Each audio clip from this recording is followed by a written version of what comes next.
పరిశుద్ధ గ్రంథంలో మత్తయి సువార్త 1:23 మీరు చూడండి. ప్రభువు తన ప్రవక్త ద్వారా పలికిన మాట నెరవేరునట్లు ఇదంతా జరగగలిగాదు. ఈ మాట వినాలి. ఇమ్మానుయేలు అనునటువంటి పేరు నాకు భాషాంతరమున దేవుడు మనకు తోడు అని అర్థం. నాతో పాటు మీరు చెప్పండి. ఇమ్మానుయేలు అను పేరునకు అర్థము దేవుడు మనకు తోడు. ఇప్పుడు ఇమ్మానుయేలు అంటే అర్థమేమి? కుర్చీలో కూర్చున్న వాళ్ళు మాత్రమే చెప్పండి. ఇమ్మానుయేలు ఈ పేరుకు అర్థమేమి? గట్టిగా. ఈ పేరు ఎవరిది? ఎవరిదిమా? యేసుక్రీస్తు ప్రభువుది.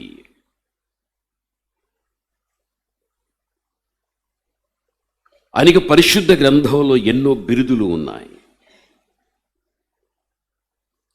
ఆ బిరుదులలో పిలువబడినటువంటి వాడే మన దేవాతి దేవుడు. ఇమ్మానుయేలు అనగా దేవుడు మనకు తోడు. నీవు ఏ ఇంటి యజమానుడవో ఆయన నీకు తోడు. నీవు ఏ ఇంటి యజమానురాలవో ఆయన నీకు తోడు. దేవుడి నీకు బహుమానంగా కుమారులని ఇచ్చాడా? వారికి తోడు. కుమార్తెలను ఇచ్చాడా? వారికి దేవుడు తోడు. నీ కుటుంబానికే దేవుడు తోడు. నిరంతరము నీకు తోడుగా ఉన్న దేవుడు నీకు దేవుడై ఉండడం, నీ కుటుంబానికి దేవుడై ఉండడం ఎంత గొప్ప భాగ్యము, ఎంత గొప్ప ధన్యతో దీన్ని మనం వర్ణించలేం. మనిషిగా నేను అంటాను, నీ జీవిత కాలములో నీకు తోడుగా ఉంటానని.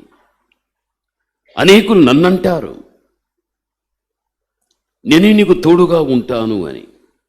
ఆ మాట నేను ఎవరితో అంటినో ఆ వ్యక్తిని విడిచిపెట్టి నేను దూరమైపోతా.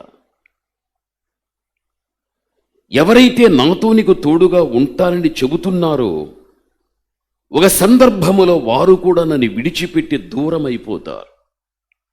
అప్పుడు అనిపిస్తుంది, ఎవరు తోడు లేదు, నేను ఒంటరి వాడను, ఒంటరి దానిని. నా పైన ఉన్న దేవుడు ఒక్కడే. భూమి మీద నేను ఉన్నంతకాలం నాకు తోడుగా ఉన్న దేవుడు అని అప్పుడు తెలిసి వస్తుంది నీకు. అంతవరకు మనకు తెలియరాదు. మనుష్యుడు మనను వదిలిపెట్టనంత వరకు కూడా దేవుణ్ణి ప్రక్కన పెట్టి మనిషినే నమ్ముకుంటాం, ఈ వ్యక్తి తోడు అని. అలాంటి వ్యక్తుల జీవితంలో దేవుని ప్రమేయం అంటే దేవుని గురించి అవగాహన ఉండదిక. ఎప్పుడైతే మనుష్యులు మనల్ని విడిచిపెట్టడం జరిగిపోతుందో అప్పుడు మనకు జ్ఞాపకం వచ్చేది ఎవరు అంటే పైనున్న దేవుడే, ఆ ఇమ్మానుయేలే. ఆయనే నాకు తోడు. దావీదు అన్నాడు, నమ్మదగిన వాడు లోకంలో ఎవడు కానీ లేడు. నమ్మదగిన వాడు ఎవరైనా ఉంటున్నాడు అంటే ఆ ఇమ్మానుయేలు అని పిలువబడేటువంటి ఆ సృష్టికర్త అయినటువంటి దేవాతి దేవుడే. జీవితంలో ఒక ధైర్యాన్ని నువ్వు కలిగి ఉండు. ఒకవేళ భయం ఉండినా, దిగులుండినా, కలవరముండినా, ఆందోళన నీకు ఉండినా, దేవుడి సమయంలో చెబుతున్నాడు, నీకు నేను ఇమ్మానుయేలును, నేను నీకు తోడును. ఈ ఒక్క మాట నువ్వు తీసుకున్న వ్యక్తివైతే నిన్ను కలవరపెట్టి భయపెట్టి నేను పిరికివానిగా చేసే ప్రతిదీ కూడా నీ నుండి కూడా నిన్ను విడిచిపెట్టి వెళ్ళిపోగలుగుతాయి. మన దేవుడు ఎప్పుడు కూడా మనతో కూడా ఉండేటువంటి దేవుడే. అయితే సృష్టి యొక్క ప్రారంభములో మనం చూడగలిగితే ఆదాము హవ్వ దేవుని ఆజ్ఞను అతిక్రమించి పాపం చేశారు. మనమందరం ఎవరము? వారి సంతానమే. ఈ బాహ్య ప్రపంచములో చెదిరి ఉన్నటువంటి ప్రతి మనుష్యుడు, పురుషుడైనా స్త్రీ అయినా ఎవరి సంతానం? ఆదాము హవ్వ సంతానమే. వారు ప్రారంభములో దైవాజ్ఞను అతిక్రమించి పాపం చేశారు. వారి ద్వారా వచ్చిన సంతానం సంవత్సరములు గడిచే కొలది ప్రజలు విస్తరిస్తూ వచ్చారు. వారు విస్తరిస్తున్న సందర్భములో పాపము కూడా విస్తరించిపోయాది. ఆదాము తక్కువ పాపం చేశారు. వారి నుండి ఉత్పత్తి అయినటువంటి ప్రజలు వారికంటే ఎక్కువ పాపం చేయగలిగారు. బైబిల్ ఏం చెబుతుంది? రోమా పత్రిక నీవు చూడగలిగితే 5వ అధ్యాయం 12వ వచనములో మనం చూస్తే, ఇట్లుండగా ఒక మనుష్యుని ద్వారా పాపము ద్వారా మరణమును లోకములో ఏలాగు ప్రవేశించెనో మనుష్యులందరూ కూడా పాపము చేసినందున మరణమందరికీ సంప్రాప్తమయ్యాయి. సృష్టి ప్రారంభములో ఒకే ఒక వ్యక్తి ఏం చేశాడు? పాపం చేశాడు. ఆ ఒక్క వ్యక్తి యొక్క పాపాన్ని బట్టి వారి నుండి కూడా ప్రబలిపోయిన సంతతి అందరూ కూడా ఏం చేశారని ఉంది? పాపము చేసిరి అని మనకు రాయబడింది. చేసింది ఒక్కడే. వారి ద్వారానే సంతతి లోకమంతా నిండిపోయాది. ఆ పాపమే వారి నుండి ఉత్పత్తి అయిన సంతానమంతా కూడా పాపము చేసిరి అని బైబిల్ మనకు స్పష్టంగా తెలియపరుస్తున్నది. అయితే వాక్యములో చూస్తే ఆదాము హవ్వ కానీ వారి నుండి కూడా విస్తరించినటువంటి అధిక సంతతి కానీ పాపం అనేది వారి నుండి పుట్టుకొచ్చింది కాబట్టి వారి సంతతి విస్తరించగా వారిలో కూడా పాపం విస్తరించిపోయాది. ఆ పరిస్థితులలో దేవుడు ఏం చేశాడో తెలుసా? దేవుడు విడిచిపెట్టాడు. దేవుడు విడిచిపెట్టిన విధానాన్ని మనము చూడగలిగితే, ప్రభునందు ప్రియమైన వాళ్ళారా, అదే మీరు 2వ పేతురుకు రాసిన పత్రిక 3:6 చదువు. ఆ నీళ్ల వలన అప్పుడు ఉన్న లోకం నీటి వరదలో మునిగి నశించెను అని 2వ పేతురు 3వ అధ్యాయం 6లో మనకు చెప్పబడుచు ఉన్నది. ఇక్కడ వాక్య భాగములో మనం చూడగలిగితే, పాపం పెరిగిపోయిన తర్వాత నోవాహు యొక్క కాలములో అప్పటి వరకు జీవించిన వారు ఎవరైతే ఉంటున్నారో వారందరినీ కూడా దేవుడు నీటి ద్వారా ఏం చేశాడు? ముంచివేశాడు. ఒక్క నోవాహు కుటుంబం మాత్రమే మిగిలించబడగలిగాది. ఎందుకు అంటే నోవాహు జీవించినటువంటి కాలం లేక తన తరములో తాను ఒక్కడే నీతిమంతుడు.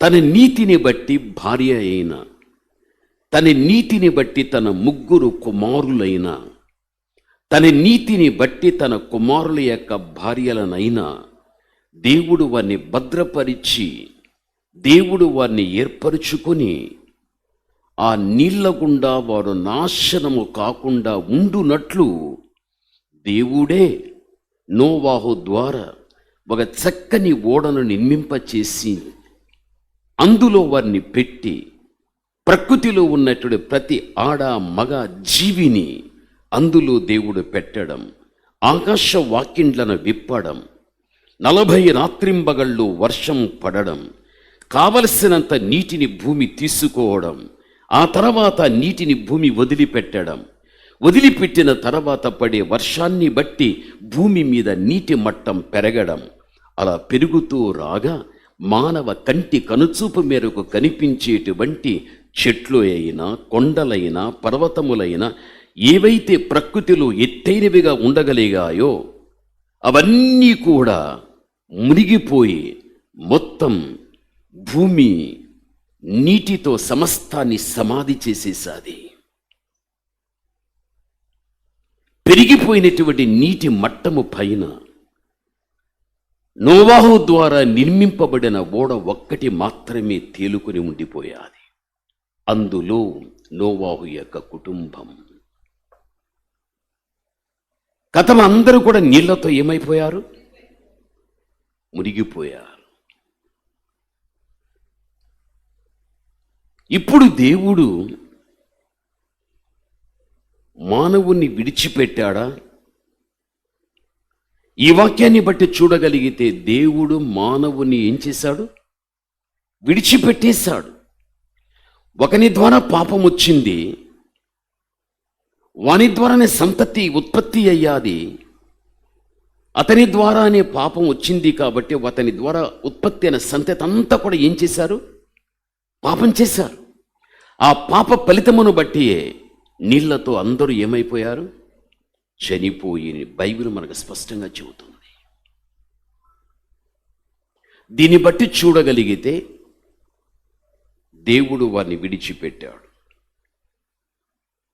నీకు అర్థం అవటానికి చెబుతా. యెషయా 59వ అధ్యాయం 1వ వచనం చూడు, నీకు బాగా అర్థమవుతుంది. రక్షింప నేరక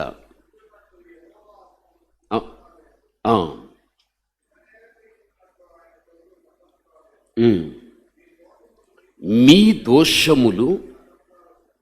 దోషములు మీకు మీ దేవునికి అడ్డముగా వచ్చెను.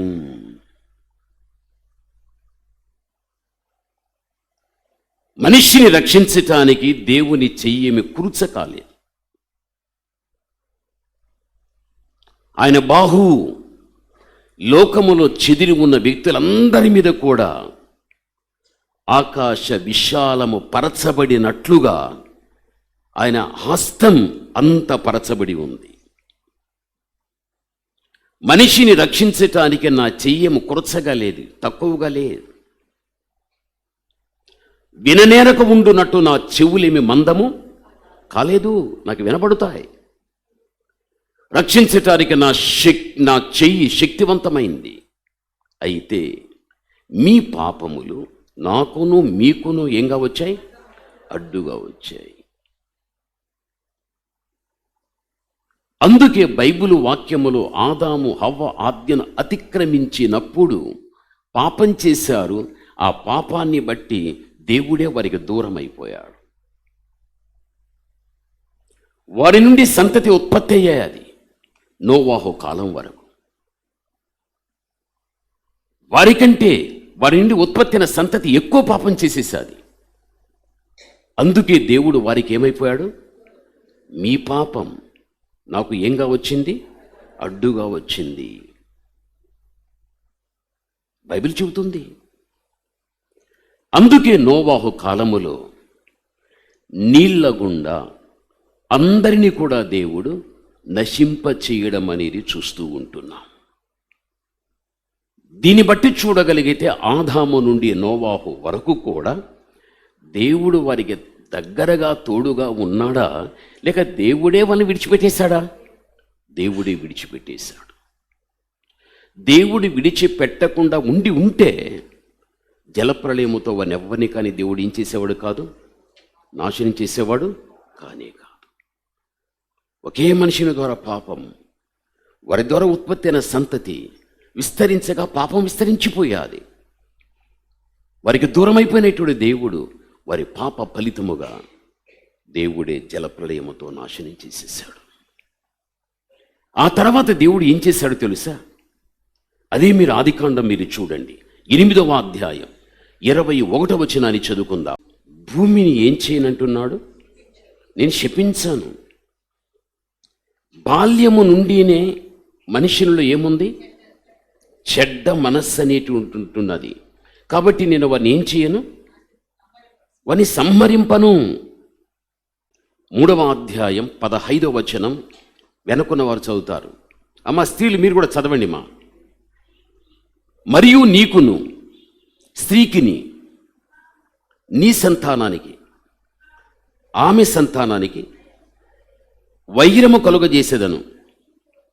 అది నిన్ను తల మీద కొట్టును, నీవు దానిని మడిమ మీద కొట్టుదు అని చెప్పెను.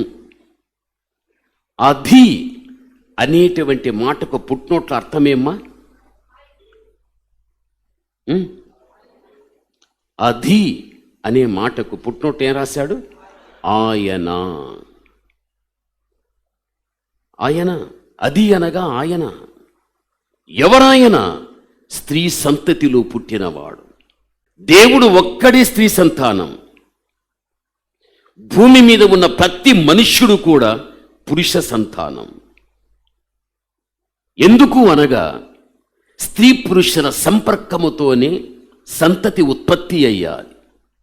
అయితే మరియమ్మ తల్లి ఏ యోసేపుకు ప్రధానము చేయబడ్డదో ఆ యోసేపు యొక్క ప్రమేయము తీసుకుని క్రీస్తు ప్రభువుని గర్భము ధరించి కని ఉంటే కూడా యేసుక్రీస్తు కూడా పురుష సంతానమయ్యుండు. యేసుక్రీస్తు ఆ విధంగా పురుష సంతానము కాదు. ఆయన ఒక్కడి స్త్రీ సంతానం. అందుకే ఇక్కడ దేవుడు అంటున్నాడు, స్త్రీ సంతతిలో నుండి ఒక వ్యక్తి వస్తాడు అని. ఆయనే యేసుక్రీస్తు. ఆయన వచ్చి ఏం చేస్తాడు అంటే తల మీద నిన్ను కొడుతాడు. ఆయన తల మీద నేనేం చేస్తాడు? కొడుతాడు. నీవు మడిమి మీద నువ్వు కొట్టుదువు. ఆయనే యేసుక్రీస్తు. తల మీద వాని కొట్టగలుగుతాడు. నీకు అర్థం అవటానికి ఏదైనా ఒక పాము మనకు కనిపించింది అనుకోగాక మొదట మనం ఎక్కడ కొడతాము? తల మీదనే కొడతాం. తల మీద కొట్టామంటే దేహాన్నంతా వదిలిపెట్టే, తలను కొట్టావంటే ఇంకా చచ్చిపోయినట్లే. అది తల కొట్టకుండా తల భాగాన్ని నువ్వు ఎంత కొట్టినా ఒకవేళ కొట్టేదాన్ని బట్టి అది మళ్ళీ ముందుకు సాగలేదు, కానీ బ్రతికి మాత్రం ఉంటుంది అది. అయితే వానికేం చెప్పాడు? సాతానుకేం చెప్పాడు? మడిమి మీద కొట్టుదు అంటే కాలు మడిమి మీద కొట్టుదువు అని. అంటే సాతానుడు స్త్రీ సంతతిలో నుండి వచ్చిన యేసుక్రీస్తు ప్రభు యొక్క కాలి మడిమి మీద వాడు కొడుతాడు. అయితే యేసుక్రీస్తు ప్రభుల వారు వాని తల మీద ఏం చేస్తాడు? కొడుతాడు. అసలుకు స్త్రీ సంతతి అయిన క్రీస్తు ప్రభుల వారు వానిని ఎక్కడ తల మీద కొట్టి చంపేశాడు, లేక సాతానుడు ఎక్కడ స్త్రీ సంతతి అయిన క్రీస్తు ప్రభుల వారి కాలి మడిమను కొట్టగలిగాడు అనేది మనం ఆలోచించగలిగితే, యేసుక్రీస్తు ప్రభు కన్య మరియ గర్భములో పరిశుద్ధాత్మ యొక్క ప్రమేయముతో ఆయన జన్మించిన తర్వాత ఆయన ఎక్కడ వాణ్ణి కొట్టాడు అంటే బైబిల్ బాగా చెబుతుంది మనకు. హెబ్రీ పత్రిక మీరు చదవకండి, నేను చెప్పేస్తాను. హెబ్రీ పత్రిక 2వ అధ్యాయం 14-15లో ఏముంది అంటే, అక్కడ సాతానుడు మరణ బలము కలిగిన వాడు అని ఉంది. క్రీస్తు శిలువలో మరణ బలము కలిగిన వానిని తన మరణము ద్వారానే మరణ బలము కలిగిన వాణ్ణి నాశనము చేసి మరణానికి దాసులమైన వాళ్ళందరినీ కూడా ఆయన విడిపించెను అని బైబిల్లో ఉంది.